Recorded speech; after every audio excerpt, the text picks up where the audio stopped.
नमस्कार मैत्रिणींनो, आज खूपच सुंदर पदार्थ आहे उपवासाचा जिरा आलू। छोटे बटाटे घेतले आहे, धुवून घेतले आहे छान आणि कुकरमध्ये एक शिट्टी घेऊन घेतलेली आहे याची।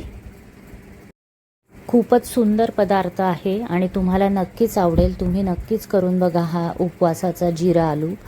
तर याचे मी अर्ध्याचे साल काढले आहे आणि अर्ध्याचे नाही काढले। तुम्हाला आवडेल तर सगळ्यांचे साल तुम्ही काढू शकता। आता यांचे दोन दोन तुकडे आपण करून घेऊ।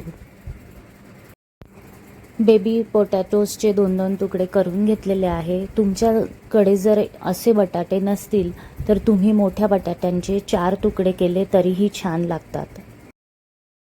याप्रमाणे सर्वच आता दोन दोन पीसेस करून घेतलेले आहेत। तर आपण याला आता फोडणी देणार आहोत। त्यासाठी 2 पळ्या तेल मी कढईत टाकून घेतलेलं आहे। यात थोडं जास्तच तेल घालायचं आहे, कारण सांगणारच आहे पुढे। जिरा आलू असल्यामुळे आपल्याला भरपूर जिरं घालून घ्यायचं आहे खमंग फोडणीसाठी। आणि जर तुम्ही कढीपत्ता खात असाल तर जिऱ्यानंतर कढीपत्ता घालू शकता। आपण आता मिरच्या कापलेल्या टाकणार आहोत यात। उपवासाचा पदार्थ असल्यामुळे मी यात कढीपत्ता घालत नाहीये, पण तुम्ही तसाही जरूर करून बघा कढीपत्ता घालून। मिरच्या छान फ्राय करून घ्यायच्या आहेत। त्याचा कलर थोडा बदलला पाहिजे मिरच्यांचा। यापर्यंत फ्राय झालं की मग आपल्याला यात बटाटे घालून घ्यायचे आहे आणि बटाटे ही खूप छान फ्राय करून घ्यायचे आहेत। बटाटे आपण जितके फ्राय करू तितके ते सुरेख लागतात, म्हणजे थोडे क्रिस्पी होतात ते। म्हणूनच मी तेल जास्त टाकलं होतं, कारण की आपल्याला ह्या बटाट्यांना जरा क्रिस्पी करायचं आहे। या बटाटे टाकल्यानंतर 3-4 मिनिट तरी तुम्ही हे परतवून घेतले पाहिजे, किंवा त्यापेक्षा जास्त परतवले तरी चालेल। खूप छान लागतात जेव्हा ते क्रिस्पी बनतात। तर मी 4 मिनिट हे परतवून घेतलेले आहेत। बटाट्यांसोबत आपल्या मिरच्याही क्रिस्पी होत जातात, तशा त्या पण छान लागतात। तर आता मी सेंदव मीठ घालून घेतलं आहे यात 4 मिनिटानंतर। बघू शकताय तुम्ही बटाट्याचा कलर छान गोल्डन ब्राउन झाला आहे। खूप सुंदर कलर बटाट्याला आलेला आहे। आता यात साखर घालून घेणार आहे चवीनुसार। मी 1 चमचा घातली आहे। तीही छान मिक्स करून घ्यायची आहे आपल्याला।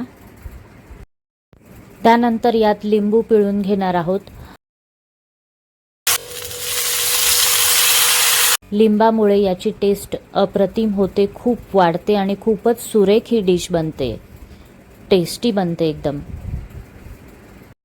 आता यात घालून घेणार आहोत बारीक किसणीने किसलेला खोबऱ्याचा किस। हा कोरड्या खोबऱ्याचा किस आहे, तुम्ही ओले खोबरे सुद्धा घेऊ शकता, तोही छान लागतो। बटाटे हे उपवासात शरीराला एनर्जी देण्याचे काम करतात आणि सेंदव जे मीठ आहे ते शरीराला थंड ठेवतं, म्हणून हे दोन्हीही पदार्थ उपवासात खाल्ले जातात। तुम्ही जर उपवासाला कोथिंबीर खात असाल तर तीही जरूर टाका, त्याने छान होतात, कलर छान येतो। मी खात नाही म्हणून मी टाकत नाही। तर आपले हे जिरा आलू उपवासाचे बिलकुल तयार आहेत। आता सर्व करून घेऊया। मैत्रिणींनो, माझ्या रेसिपीज ह्या रोज असतात, तर अशाच नवनवीन वेगळ्या आणि चटकदार रेसिपीज बघण्यासाठी माझ्या चॅनलला सबस्क्राईब करा, लाईक करा, शेअर करा आणि रोज बघा नवनवीन रेसिपीज। थँक्यू मैत्रिणींनो, आणि परत आपण भेटूया उद्या। आणि हे क्रिस्पी बटाटे करायला विसरू नका, जिरा आलू करायला। आणि कसे वाटले तेही जरूर कळवा। धन्यवाद। आणि तुम्हाला अजून कुठल्या रेसिपीज बघायच्या आहेत तेही मला जरूर कळवा, मी जरूर देईन। थँक्यू।